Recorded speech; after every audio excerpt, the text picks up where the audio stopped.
बिस्मिल्लाहिर्रहमानिर्रहीम। अस्सलाम वालेकुम नाज़रीन। आज जो टॉपिक है हमारा वो इस बाबत है कि जो हमारा सिविल सूट या कोई ऐसा कोई दीवानी दावा या कोई नादरा के ख़िलाफ़ दावा या कोई फैमिली सूट जो है ना वो हमारा किस वजह से जो है ना वो खारिज हो सकता है, जो कि हमने अगर दायर कर दिया है तो उसके बाद क्या क्या वजूहात पेश आ सकती हैं कि जिनकी वजह से वो खारिज हो जाएगा।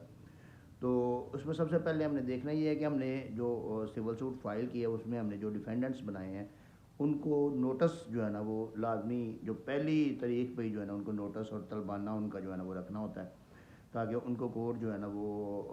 कोर्ट अपनी तरफ से तो कोई 1 रुपया भी खर्चा नहीं करती। तो वो जो प्लेंटिफ होता है ना, जो दावेदार होता है, जो दावा करने वाला होता है, उसके खर्चे पे नोटिस वगैरह जो है वो जाने होते हैं। तो वो नोटिस और तलबाना जो है ना वो रखना होता है। अगर तलबाना नहीं रखा, अगर वो किसी तारीख पे तलबाना नहीं रखा और वो तारीख आ जाती है तो वो उसका एल्म जो है ना वो उसके ऊपर वो ऑर्डर शीट के ऊपर लिख देता है कि तलबाना इन्होंने नहीं रखा,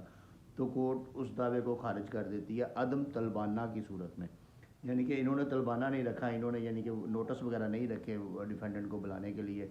तो इसलिए इसका केस खारिज कर दिया जाता है। इसके अलावा अगर आप केस फाइल करने के बाद अदालत में पेश नहीं होते, अपनी यानी कि अपने केस की पैरवी नहीं करते, आप असालतन या वकालतन यानी आप या आप खुद पेश हों या आपका वकील पेश हो। वैसे तो जो वकील का क्लर्क होता है ना वो भी हाज़िरी वगैरह लगवा देते हैं, लेकिन हाज़िरी लगानी ज़रूरी होती है। अगर हाज़िरी नहीं होती तो at the end of the day अगर कोई दूसरी पार्टी मौजूद है, मुखालफ जो डिफेंडेंट मौजूद है, तो वो कोर्ट को बताएगा, जज को बताएगा कि ये अपने केस में इंटरेस्ट नहीं रखते, तो ये इसलिए पेश नहीं हो रहे, तो अदालत उसको अदम पैरवी भी खारिज कर सकती है। यानी कि आपने पैरवी नहीं की इसलिए अदम पैरवी खारिज हो गया। इसके अलावा जो जिस वक्त अगर आपने नोटिस वगैरह भिजवा दिए हैं ये, लेकिन रजिस्ट्री लिफाफे जो करवाने होते हैं, जो 60-70 रुपये खर्चा आता है एक रजिस्ट्री लिफाफे का,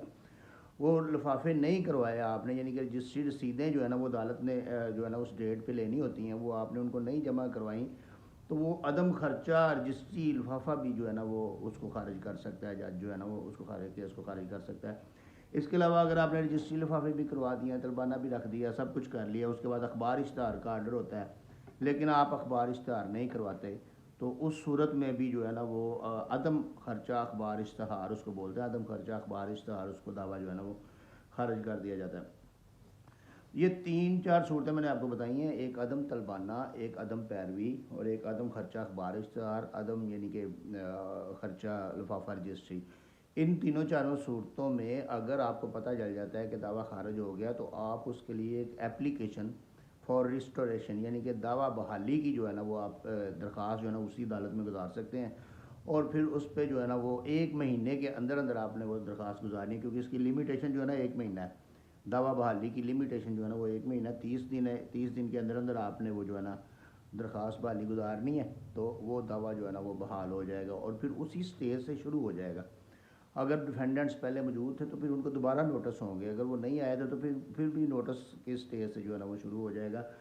और वो दरख्वास्त जो है ना वो आप गुजार सकते हैं और उसको बहाल करवा सकते हैं। अगर 30 दिन से ऊपर हो जाते हैं तो फिर आप जो है ना वो नया दावा दोबारा से जो है ना वो उसी कॉज ऑफ एक्शन पे जो है ना वो कर सकते हैं। तो अगर आपकी वो लिमिटेशन में नहीं आती या टाइम बार नहीं होती या कोई दावा इस सूरत में है कि आपको उससे कोई नुकसान होता है खारिज होने से, तो वो नुकसान को मद्देनज़र रखते हुए आप वो दावा दोबारा कर सकते हैं, और लेकिन वो दोबारा नए सिरे से शुरू होगा। इसके अलावा एक स्टेज आती है शहादत की, जिस वक्त एविडेंस करवानी होती है। अगर एविडेंस एक मौका, दो मौके, 3 मौके यानी कि आपको मिलते हैं, आप एविडेंस नहीं करवाते, मुद्दई की एविडेंस की बात कर रहा हूँ, मुद्दई को एविडेंस के मौके मिलते हैं और मुद्दई एविडेंस नहीं करवाता, उसके बाद उसको हर जाने के साथ यानी कि उसको कॉस्ट जो अदालत डालती है 500,000 रुपया, वो कॉस्ट भी डाली जाती है। उसके बाद एक ऑर्डर उसको किया जाता है कि अगर तुमने शहादत ना करवाई नेक्स्ट डेट पे तो ये आपकी फ़ाइनल लास्ट अपॉर्चुनिटी होगी। उसके बाद भी एक ऑर्डर किया जाता है कि अगर ना करवाई तो फिर 17(3) के तहत खारिज कर दिया जाएगा। जिस वक्त ये ऑर्डर हो जाता है तो उसके बाद शहादत करानी ज़रूरी होती है। अगर आप नहीं करवाते तो फिर वो 17(3) जो है ना ऑर्डर 17 रूल 3 इसके तहत जो है ना वो दावा जो है ना वो खारिज कर देते हैं। उसका मतलब ये है कि आपने शहादत की वजह से शहादत पेश नहीं की, इसलिए दावा खारिज हो गया। उस वक्त उस सूरत में जो दावा खारिज होगा اس کا پرچہ ڈگری بھی بنے گا اور وہ باقاعدہ ایک ڈگری گنی جائے گی، یعنی کہ ڈسمسل ہوگا، سوٹ کی پراپر ڈسمسل ہوگی، اس میں آپ اپلیکیشن موو نہیں کر سکتے، اس میں آپ نے پھر اپیل میں جانا ہے، وہ سپیریئر کورٹ میں، اس سے اوپر والی کورٹ میں اپیل میں جانا ہے، اس میں اپنے آپ نے جواز پیش کرنے ہیں کہ اس وجہ سے میں شہادت نہیں کر سکا، پیش کر سکا، اس لیے میرا دعویٰ جو ہے نا وہ ریسٹور کیا جائے۔ تو اس کے علاوہ جو ہے نا وہ ایک فائنل ڈسمسل ہے کہ یعنی کہ اگر آپ شہادت بھی کروا دیتے ہیں، سارا کچھ ڈیفینڈنٹ بھی شہادت کروا دیتا ہے، سارا کچھ ہو جاتا ہے، اس کے بعد جو ہے نا وہ میرٹ پہ اگر ڈسمسل ہوتی ہے تو پھر اس میں اس کے لیے بھی آپ کو اپیل میں جانا پڑتا ہے۔ تو یہ 4-5 چیزیں ہیں جن طریقے ہیں جن طریقوں کی مدد سے جو ہے نا وہ دعویٰ آپ کا خارج ہو سکتا ہے۔ تو ان چیزوں کی کیئر کریں۔ ایک تو پیروی اپنے کیسز کی لازمی کیا کریں، صرف وکیلوں کے اوپر نہ چھوڑا کریں کہ وکیل پیش ہوں، اپنے کیس کی پیروی لازمی کریں، جتنی زیادہ پیروی آپ کریں گے اتنی جلدی آپ کے کیسز جو ہے نا وہ کلوز ہوں گے۔ طلبانہ نوٹسز وغیرہ جو ہے نا وہ ہر صورت میں جو ہے نا وہ ادھر رکھا کریں، اور اس کے علاوہ اخبار اشتہار وغیرہ اگر ہوتا ہے تو وہ کروائیں۔